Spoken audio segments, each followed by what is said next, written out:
ಅಮಾನತಲ್ಲಿಟ್ಟಿರುವಂತ ration ಕಾರ್ಡ್ಗಳನ್ನ ಕೂಡಲೇ ಚಾಲನೆ ಮಾಡಬೇಕು.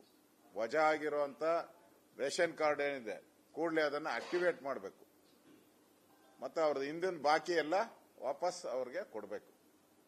ಇದು ನಮ್ಮ ಹೋರಾಟ. ಅದನ್ನ ವಿಧಾನಸಭೆಯಲ್ಲೂ ನಾವು ಅದನ್ನ ಪ್ರಸ್ತಾವ ಮಾಡೋರಿದ್ದೀರಿ. ಅದೇ ರೀತಿ ಅಬಕಾರಿ ಇಲಾಖೆಯಲ್ಲಿ 700 ಕೋಟಿ ಪ್ರಧಾನಮಂತ್ರಿಗಳು ಇದನ್ನ ಕೋಟ್ ಮಾಡಿದ್ದಾರೆ. ಮತ್ತೆ ಅಲ್ಲಿ ಯಾರು ಅಸೋಸಿಯೇಷನ್ ಇದೆ ಅವರು ಕೂಡ ಕ್ಲೈಮ್ ಮಾಡಿದ್ದಾರೆ.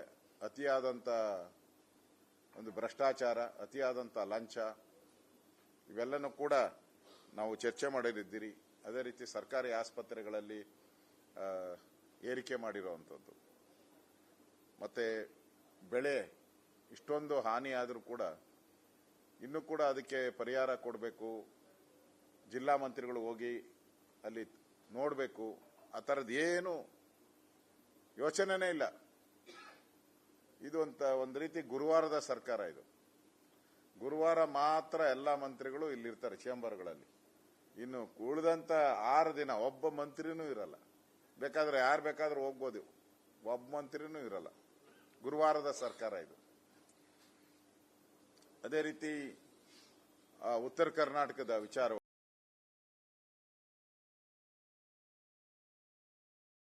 ಸಭೆ ಕರೀತಾ ಇದ್ದೀನಿ ನಾನು. ಉತ್ತರ ಕರ್ನಾಟಕಕ್ಕೆ ಸಂಬಂಧಪಟ್ಟಂಥದ್ದು, ಕಲ್ಯಾಣ ಕರ್ನಾಟಕಕ್ಕೆ ಸಂಬಂಧಪಟ್ಟಂತ ಶಾಸಕರು ಒಂದು ಸಭೆ ಕರೆದು ವಿಶೇಷವಾಗಿ ಉತ್ತರ ಕರ್ನಾಟಕದ ಸಮಸ್ಯೆಗಳ ಬಗ್ಗೆ ಅದಕ್ಕೆ ಪರಿಹಾರ ಕೊಡುವಂತ ದೃಷ್ಟಿಯಿಂದ ಅವರಿಗೆ ಕರೆದು ಮಾತಾಡಿ ಅದನ್ನ ವಿಧಾನಸಭೆಯಲ್ಲಿ ಚರ್ಚೆ ಮಾಡೋಕೆ ಅವ್ರ ಜೊತೆ ಮಾತಾಡ್ತೀನಿ. ಅದು ಸಭೆಯನ್ನು ಕೂಡ ನಾನು ಕರೀತಾ ಇದ್ದೀನಿ. ಮತ್ತೆ ಕಲ್ಯಾಣ ಕರ್ನಾಟಕಕ್ಕೆ ಸಭೆ ಆಯಿತು, ಒಂದು ಕ್ಯಾಬಿನೆಟ್ ಮೀಟಿಂಗು ಆಯಿತು. ಕ್ಯಾಬಿನೆಟ್ ಮೀಟಿಂಗ್ ಆದ್ಮೇಲೆ ಅದೇ ದೊಡ್ಡ ದೊಡ್ಡ ಘೋಷಣೆಗಳನ್ನು ಮಾಡಿದ್ರು. ಅದಾದ್ಮೇಲೆ ಏನು ಸದ್ದೇ ಇಲ್ಲ. ಕಲ್ಯಾಣ ಕರ್ನಾಟಕದ ಸುದ್ದಿನೇ ಇಲ್ಲ. ಇದ್ರ ಬಗ್ಗೆನೂ ನಾವು ಚರ್ಚೆ ಮಾಡ್ತೀರಿ. ಬ್ರ್ಯಾಂಡ್ ಬೆಂಗಳೂರು ಅಂತ ಹೇಳಿ ಮಳೆ ಬಂದು ಬೆಂಗಳೂರೆಲ್ಲ ಮುಳುಗುವ ಬೆಂಗಳೂರು ಆಗೋಯ್ತು. ಅವತ್ತು ಬಿದ್ದಂತ ಹಳ್ಳೆಗಳು ರಸ್ತೆಯಲ್ಲಿ ಇವತ್ತು ಓಡಾಡಕ್ ಸಾಧ್ಯನೇ ಇಲ್ಲ. ಎಲ್ಲರಿಗೂ ಬೆನ್ನೋವು. ಇಡೀ ಬೆಂಗಳೂರಲ್ಲಿ ಒಂದು 50% ಜನಕ್ಕೆ ಬೆನ್ನೋವು ಶುರು ಆಗ್ಬಿಟ್ಟಿದೆ. ಎಲ್ಲ ಆಸ್ಪತ್ರೆಗಳಲ್ಲಿ ನೀವೆಲ್ಲ ಕಡೆನೂ ಬೆನ್ನೋವು, ಮೂಳೆ ನೋವು, ಕಾಲ್ ಟ್ವಿಸ್ಟ್ ಆಗಿರೋದು, ಕೈ ಇದೆ ಇವತ್ತು ಎಲ್ಲ ಕಡೆನೂ. ನೀವು ಎಲ್ಲ ಆಸ್ಪತ್ರೆಗಳು, ಎಲ್ಲ ಆರ್ಥೋಪೆಡಿಕ್ ಎಲ್ಲೆಲ್ಲಿ ಇದೆ ಆಸ್ಪತ್ರೆಗಳೆಲ್ಲ ರಶ್ ಆಗ್ತಾ ಇದೆ. ಅಷ್ಟು ಕೌಂಟ್ ಮಾಡಕ್ಕಾಗಲ್ಲ. ಈ ಕಾರ್ಪೊರೇಷನ್ ಅವ್ರ ಕೈಲಿ ಅವರು ಎಷ್ಟು ಅಧಿಕಾರಿಗಳಿಟ್ರು ಕೌಂಟ್ ಮಾಡಕ್ಕಾಗಲ್ಲ. ಅಷ್ಟು ಲಕ್ಷ ಲಕ್ಷ ಹಳ್ಳಗಳು ಬಿದ್ದಿದೆ. ಅದಕ್ಕೆ ನಮ್ಮ ಉಸ್ತುವಾರಿ ಸಚಿವರು DK ಶಿವಕುಮಾರ್ ಅವ್ರು ಹೇಳಿದ್ದಾರೆ, ಇದಕ್ಕೆಲ್ಲ ಉತ್ತರ 2028 ಕೊಡ್ತೀನಿ ಅಂತ. ಅಲ್ಲಿವರೆಗೂ ಜನರು ಬೆನ್ನು ಮೂಳೆ ಎಲ್ಲ ಮುರಿದೋಗ್ತಾ ಐತೆ, ಕಾಲು ಮುರಿದೋಗ್ತಾ ಐತೆ. ಎಲ್ಲ ಮುರಿದೋದ್ಮೇಲೆ 28ಕ್ಕೆ ಏನಪ್ಪ ಉತ್ತರ ಕೊಡ್ತೀಯ ನೀನು? ಏನು ಉತ್ತರ ಕೊಡ್ತೀಯ? ಈಗ ಒಂದೊಂದು ದಿನನೂ ಒಂಥರ ನರಕಯಾತನೆ, ಬೆಂಗಳೂರಲ್ಲಿ ನರಕಯಾತನೆ. ಈ ವಿಚಾರನೂ ಕೂಡ ನಾವು ಚರ್ಚೆ ಮಾಡ್ತೀರಿ. ಅದೇ ರೀತಿ ಜಯನಗರಕ್ಕೆ ಅನುದಾನ ಕೊಡದೇ ಇರುವಂತ ಅನ್ಯಾಯ ಮಾಡಿರತಕ್ಕಂಥದ್ದು, ಬಿಜೆಪಿ MLAಗಳು ಎಲ್ಲೆಲ್ಲಿದ್ದಾರೋ ರಾಜ್ಯದಲ್ಲಿ ಎಲ್ಲರಿಗೂ ಅನುದಾನ ಕಟ್ ಮಾಡಿರುವಂಥದ್ದು, ಇದ್ರ ಬಗ್ಗೆನೂ ನಾವು ಚರ್ಚೆ ಮಾಡ್ತಾ ಇದ್ದೀರಿ. ಇನ್ನು ಉಳಿದಂತ ವಿಚಾರಗಳೇನಿದೆ, ಬಿತ್ತನೆ ಬೀಜ ಏರಿಕೆ ಮಾಡಿರುವಂಥದ್ದು, ಬೇರೆ ಬೇರೆ ವಿಚಾರಗಳು ಹೇಳಿದ್ದಾರೆ. ಅದನ್ನು ಕೂಡ ಕಾಲಿಂಗ್ ಅಟೆನ್ಷನ್, 0 ಅವರು, ಈ ತರದ ಚರ್ಚೆಗಳಲ್ಲಿ ಆಗ್ತದೆ. ಒಟ್ಟಾರೆ ಈ ಕಳೆದ ಬಾರಿ ಅಧಿವೇಶನದಲ್ಲಿ ಯಾವ ರೀತಿ ಸರ್ಕಾರವನ್ನ ಕಟ್ಟಾಕಿ ಸರ್ಕಾರ ಕೊನೆಗೆ ಅಧಿವೇಶನ ನಡೆಸಕ್ಕಾಗದೆ ಪಲಾಯನ ಮಾಡಿ ಎದ್ದೋ ಬಿದ್ರೋ ಅಂತ ಓಡೋದ್ರು ಕಳೆದ ಬಾರಿ. ಈ ಬಾರಿನೂ ಕೂಡ ಅದೇ ರೀತಿಯ ಹೋರಾಟವನ್ನ ನಾವು ಮಾಡ್ತೀರಿ. ಅವರೇನೋ 3 ಚುನಾವಣೆ ಗೆದ್ದುಬಿಟ್ಟಿದ್ದೀರಿ ಅಂತ ಹೇಳಿ ಬೀಗದು ಬೇಡ. ನಾವು ಅವರ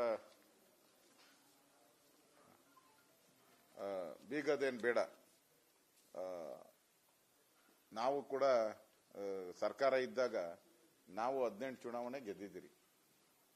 ಅವಾಗೇನು ನಾವೇನು ಬೀಗಿಲ್ಲ. ಯಾಕಂದ್ರೆ 18 ಚುನಾವಣೆ ಗೆದ್ದ ಮೇಲೆ ನಾವು 120 ಇದ್ದಿದ್ದು 66ಕ್ಕೆ ಬಂದಿದ್ದೀರಿ ನಾವು.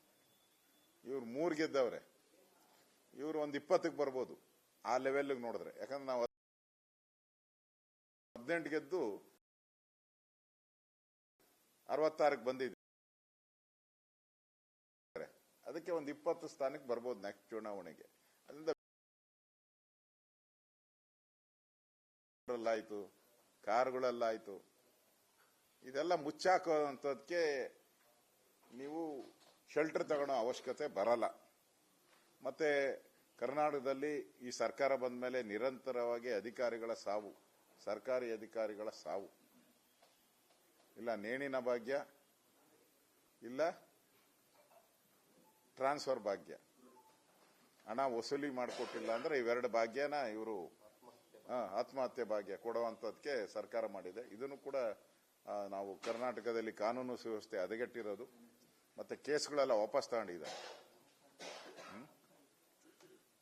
ಕೇಸ್ಗಳೆಲ್ಲ ವಾಪಸ್ ತಗೊಂಡಿದ್ದಾರೆ. ಯಾವುದು PFI, ಪಾಪ್ಯುಲರ್ ಫ್ರಂಟ್ ಈ ತರದವ್ರ ಮೇಲೆ ಇದ್ದಂತ ಕೇಸ್ಗಳು ತಗೊಂಡಿದ್ದಾರೆ. ಬೇರೆ ಬೇರೆ ಕೇಸ್ ಈಗ DJ ಹಳ್ಳಿ KJ ಹಳ್ಳಿನೂ ತಗೊಬೇಕು ಅಂತ ಗೃಹ ಸಚಿವರೇನೋ ರೆಕಮೆಂಡ್ ಮಾಡಿರೋವಂಥದ್ದು ನಾನು ಸುದ್ದಿ ಕೇಳಿದ್ದೀನಿ. ಅಂದ್ರೆ ಒಂದ್ ರೀತಿ ಮುಸಲ್ಮಾನರ ಓಲೈಕೆ ಮಾಡಿಕೊಂಡು ಅವರ ಮತದಿಂದಾನೇ ಗೆಲ್ಲಬಹುದು ಅನ್ನೋ ಒಂದು ಕಾನ್ಫಿಡೆನ್ಸ್ ಇಂದ ಹುಬ್ಬಳ್ಳಿ ಕೇಸ್ಗಳನ್ನು ವಾಪಸ್ ತಗೊಂಡಿದ್ದಾರೆ. ಸಾವು ನೋವುಗಳಾಗಿದೆ. ಮತ್ತೆ ರೌಡಿ ಲಿಸ್ಟ್ಗಳು ಅದನ್ನು ದಾಖಲೆ ತೆಗಿತಾ ಇದ್ದಾರೆ. ರೌಡಿ ಲಿಸ್ಟ್ಗಳು ಎಷ್ಟು ರೌಡಿ ಲಿಸ್ಟ್ಗಳನ್ನ ವಾಪಸ್ ತೆಗೆದಿದ್ದೀರಾ ಅನ್ನೋದು ಕೂಡ ದಾಖಲೆಗಳನ್ನ ತೆಗಿತಾ ಇದ್ದಾರೆ. ಇವೆಲ್ಲ ವಿಚಾರಗಳನ್ನ ಇಟ್ಕೊಂಡು ವಿಧಾನಸಭೆಯಲ್ಲಿ ನಮ್ಮೆಲ್ಲ ಶಾಸಕರು ನಾವು ಹೋರಾಟ ಮಾಡ್ತೀರಿ. ಜನರ ಪರವಾಗಿ, ಜನರ ಧ್ವನಿಯಾಗಿ ಹೋರಾಟ ಮಾಡ್ತೀರಿ.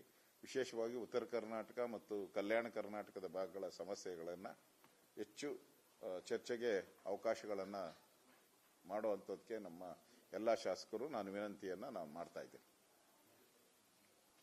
ಕೇಳೋದು ಅಷ್ಟೇ.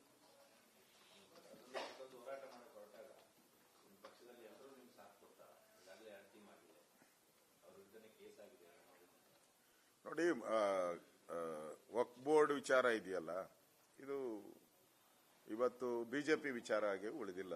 ಅದು ಜನಗಳ ವಿಚಾರ ಆಗ್ಬಿಟ್ಟಿದೆ ಈಗ. ಅದರಿಂದ ಜನನು ಈಗ ರೈತ ಸಂಘಟನೆಗಳು ಹೋರಾಟ ಮಾಡ್ತಾ ಇದ್ದಾರೆ, ಸ್ವಾಮೀಜಿಗಳು ಹೋರಾಟ ಮಾಡ್ತಾ ಇದ್ದಾರೆ, ಹಿಂದೂ ಸಂಘಟನೆಗಳು ಹೋರಾಟ ಮಾಡ್ತಾ ಇದ್ದಾರೆ. ಆ ದೃಷ್ಟಿಯಿಂದ ಆ ಹಿಂದೂ ಸಂಘಟನೆಗಳು ಹೋರಾಟ ಮಾಡ್ತಾ ಇದ್ದಾರೆ. ನಮ್ಮ ಬಿಜೆಪಿನೂ ಕೂಡ ನಾವು ಕೂಡ ಇನ್ನೊಂದು 3-4 ದಿನ ಆದ್ಮೇಲೆ ನಮ್ಮ ಭೇಟಿ ಮಾಡ್ತೀರಿ. ಎಲ್ಲೆಲ್ಲಿ ಟೂರ್ಗಳು ಈಗಾಗಲೇ ಫಿಕ್ಸ್ ಆಗಿದೆ ಅಲ್ಲಿ ನಾವು ಕೂಡ ಹೋರಾಟ ಮಾಡ್ತೀರಿ. ಇದೊಂದು ಜನಗಳ ವಿಚಾರ. ಆದ್ರಿಂದ ಯಾರೇ ಹೋರಾಟ ಮಾಡಿದ್ರು ನಾವು ಸ್ವಾಗತ.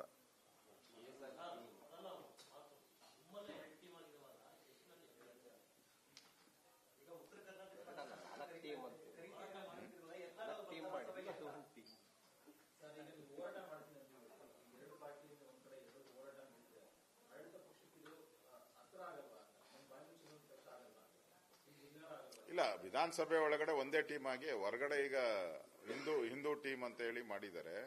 ವಿಧಾನಸಭೆಯಲ್ಲಿ ನಾವೆಲ್ಲ ಒಟ್ಟಾಗಿ ಹೋರಾಟ ಮಾಡ್ತೀರಿ. ಅದರಲ್ಲಿ ಎರಡು ಪ್ರಶ್ನೆ ಏನೂ ಇಲ್ಲ.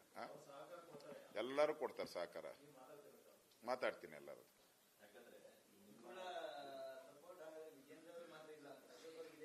ಅವರು ವಿಜೇಂದ್ರ ಅವರು ನಮ್ಮ ರಾಜ್ಯದ ಅಧ್ಯಕ್ಷರು.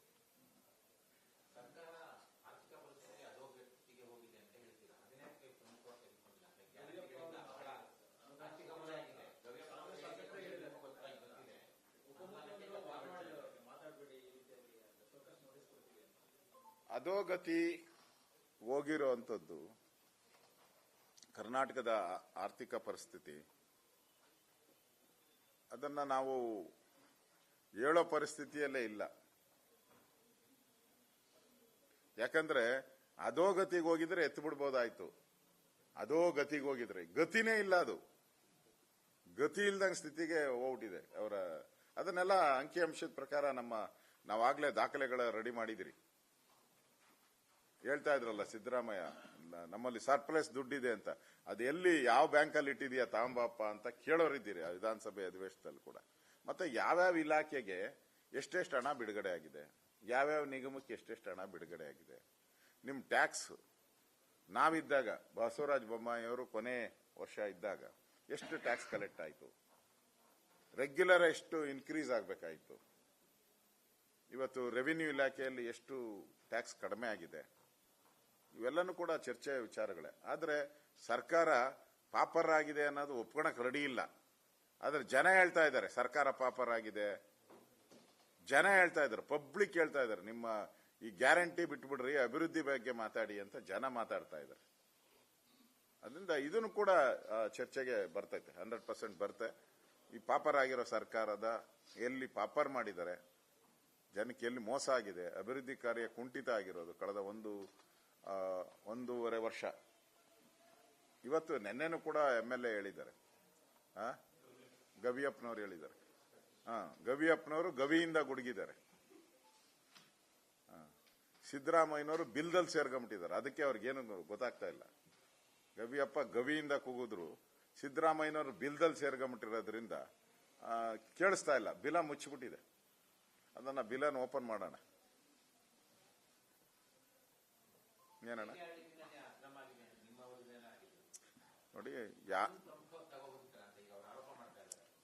ನೋಡಿ, ಅವರು ಕೋವಿಡ್ ಹಗರಣ ಇರ್ಬೋದು, ಯಾವುದೇ ಹಗರಣ ಆಗಿದೆ ಅಂತ ಅವ್ರಿಗನ್ಸ್ತಾ ಇದೆಯೋ, ಅವರು ವಿರೋಧ ಪಕ್ಷವಾಗಿದ್ದಾಗ ಬಾಯಿ ಮುಚ್ಕೊಂಡು ಕೂತಿದ್ರು. ಯಾಕೆ ಮುಚ್ಕೊಂಡು ಕೂತಿದ್ರು ನಮಗೂ ಗೊತ್ತಿಲ್ಲ. ಈಗ ಒಂದೊಂದೇ ಹೇಳ್ತಾ ಇದ್ದಾರೆ ಅಲ್ಲಾಗಿದೆ ಇಲ್ಲಾಗಿದೆ ಅಂತ. ನಾವು ರೆಡಿ ಇದ್ದೀರಿ. ಬಿಡಿ, ನಮ್ದು ಮೂರು ವರ್ಷ 10 ತಿಂಗಳದೂ ಎಲ್ಲ ಕೊಟ್ಬಿಡಿ ತನಿಖೆಗೆ. CBI ಕೊಟ್ಬಿಡಿ, CBI ED ಕೊಡಿ, ನಾವು ತಯಾರಿದ್ದೀರಿ. ತನಿಖೆ ಆಗಲಿ. ಮತ್ತೆ ಪರಮೇಶ್ವರ್ ಅವರು ಒಂದು ಎಲೆಕ್ಟ್ರಾನಿಕ್ ವೋಟಿಂಗ್ ಮಿಷನ್ EVM ಅದರ ಬಗ್ಗೆ ಮಾತಾಡಿದ್ದಾರೆ. ಮಹಾರಾಷ್ಟ್ರದಲ್ಲಿ ಸರಿ ಇಲ್ಲಂತೆ, ಇನ್ನೊಂದು ಜಾರ್ಖಂಡದಲ್ಲಿ ಸರಿ ಇದೆಯಂತೆ, ಆಮೇಲೆ ಕರ್ನಾಟಕದ 3 ಬೈ ಎಲೆಕ್ಷನ್ ಅಲ್ಲಿ ಸರಿ ಇದೆಯಂತೆ. ವಯನಾಡಲ್ಲಿ ಓವರ್ ಆಗಿ ಹೋಗ್ಬಿಟ್ಟಿದೆಯಲ್ಲ, ಅಲ್ಲಿ ಪಕ್ಕಾ ಇದೆಯಂತೆ, 100% ಪಕ್ಕಾ ಇದೆ. ಮಹಾರಾಷ್ಟ್ರದಲ್ಲಿ ಮಾತ್ರ ಪಕ್ಕಕ್ಕೆ ಸರಿದು ಬಿಟ್ಟಿದೆಯಂತೆ, ಪಕ್ಕಕ್ಕೆ ಸರಿದಿದೆಯಂತೆ. ಅದಕ್ಕೆ ನಮಗೂ ಡೌಟ್ ಇದೆ. ನಮಗೂ ಕರ್ನಾಟಕದಲ್ಲಿ ನಮ್ ಜ್ಞಾನೇಂದ್ರ ಯಾವಾಗ ಹೇಳ್ತಾ ಇದ್ರು, ಅಣ್ಣ ಅದ ಹೆಂಗಣ 136 ಬಂದ್ಬಿಡ್ತು, ಅವರೇ 90 ಮೇಲೆ ಇರಲಿಲ್ಲ ಅವ್ರಿಗೆ. ಅವ್ರು ಕಾಂಗ್ರೆಸ್ ಅವ್ರು ಕೇಳಿದ್ರೆ 90 ಸೀಟ್ ಅಷ್ಟೇ ಬರೋದು ಕರ್ನಾಟಕದಲ್ಲಿ ಅಂದ್ರು. 136 ಹೆಂಗ್ ಬಂತು? ನಮಗೂ ಇವಾಗ ಡೌಟ್ ಇದೆ, ಅದ್ರ ಮೇಲೆ ನಮಗೂ ಡೌಟ್ ಇದೆ. ಅದಕ್ಕೆ ರಾಜೀನಾಮೆ ಕೊಟ್ಬಿಡಿ. ನಾವು ನೀವೆಲ್ಲ ಒಟ್ಟಿಗೆ ಹೋಗಿ ಕೇಂದ್ರ ಚುನಾವಣಾ ಆಯೋಗನ ಬ್ಯಾಲೆಟ್ ಅಲ್ಲಿ ನಡೆಸಿ ಈ ಚುನಾವಣೆಯನ್ನ ಅಂತ ಹೇಳಿ ಕೊಟ್ಬಿಡಿ ರಾಜೀನಾಮೆ, ಅಲ್ವಾ? ಕರ್ನಾಟಕ ಸರ್ಕಾರ ರಾಜೀನಾಮೆ ಕೊಟ್ಬಿಟ್ರೆ ನಾವೆಲ್ಲ ಹೋಗಿ ಎಲೆಕ್ಷನ್ ಕಮಿಷನ್ ಹೇಳಲ್ಲ ಬ್ಯಾಲೆಟ್ ಪೇಪರ್ ನಡೆಸಿ ಅಂತ. ಇದೆಯಾ? ಫಸ್ಟ್ ಇಲ್ಲಿ ಇವ್ರು ತಾನೇ ಹೇಳ್ತಾ ಇರೋರು, ನಿಮ್ಮಿಂದ ಶುರು ಮಾಡ್ಲಿ, ನಿಮ್ಮಿಂದ ಅಗ್ರ ಪಂಕ್ತಿ, ನೀವೇ ಅದಕ್ಕೆ ಮೂಲ ಪುರುಷರಾಗಿ ಪುಣ್ಯಾತ್ಮರಾಗಿ model, you are the model of the nation. ರಾಜೀನಾಮೆ ಕೊಡಿ. ಇಲ್ಲಿ 136 ಬಂದಾಗ ಏನ್ ಕೇಕೆ ಹಾಕಿದ್ದು ಇದೆ, ಕುಣಿದಿದ್ದೆ. ಜಾರ್ಖಂಡಲ್ಲಿ ಗೆದ್ದಾಗ ಕುಣಿದಿದ್ದು, ಡೆಲ್ಲಿಯಲ್ಲಿ ಬಂದಾಗ ಕುಣಿಯೋದು, ಮಹಾರಾಷ್ಟ್ರದ ಬಂದಾಗ ನೆಗೆದು ಬಾವಿಗೆ ಬೀಳೋದು. ಫಸ್ಟು ನೀವು ಯಾಕೆ ಸೋತ್ರಿ ಅನ್ನೋದ್ರ ಬಗ್ಗೆ ಆತ್ಮಾವಲೋಕನ ಮಾಡ್ಕೊಬೇಕು. ಫಸ್ಟು ಮಹಾರಾಷ್ಟ್ರದಲ್ಲಿ ಸೋಲಕ್ಕೆ ಕಾರಣ ಏನು ಅಂತ ಆತ್ಮಾವಲೋಕನ ಮಾಡ್ಕೊಳ್ಳಿ. ಈಗ ನಾವು 3 ಬೈ ಎಲೆಕ್ಷನ್ ಸೋತ್ರಿ, ನಾವ್ ಹೇಳಿದ್ರ ತಿದ್ದವ್ರೆ ಇದನ್ನ ಮಿಷನ್, ಎಲೆಕ್ಟ್ರಾನಿಕ್ ವೋಟಿಂಗ್ ಮಿಷನ್ ತಿದ್ದಿದ್ದಾರೆ ಅಂತ ನಾವೇನ ಹೇಳಿದ್ರ? ಅವ್ರ ಪಾರ್ಟಿಯರೇ ಹೇಳಿದ್ರಲ್ಲ ಚನ್ನಪಟ್ಟಣದಲ್ಲಿ, ಕೂದಲೆಳೆಯ ಅಂತರ ಅಂದ್ರು. ಎಲ್ಲಿ ಕೂದಲೆಳೆಯ ಅಂತರನೇ ಇಲ್ಲಲ್ಲ, 25,000 ಲೀಡಲ್ಲಿ ಗೆದ್ದಿದಾರಲ್ಲ ಅವರು. ಹಂಗಾರೆ ನಾವು ಕೇಳ್ಬೇಕಲ್ಲ ತನಿಖೆಗೆ. ಅದೇ ಕುಣಿಲಾರ್ದವ್ರು ಏನೋ ಹೇಳಿದ್ರಂತಲ್ಲ, ಹಂಗಾಯ್ತು ಈ ಸ್ಥಿತಿ. ಅದಕ್ಕೆ ಮಾತಾಡಬೇಕಾದ್ರೆ ಜವಾಬ್ದಾರಿ ಸ್ಥಾನದಲ್ಲಿರ್ತಕ್ಕಂಥವ್ರು ತಕ್ಕಂತೆ ಮಾತಾಡುವಂಥದ್ದು ಒಳ್ಳೇದು.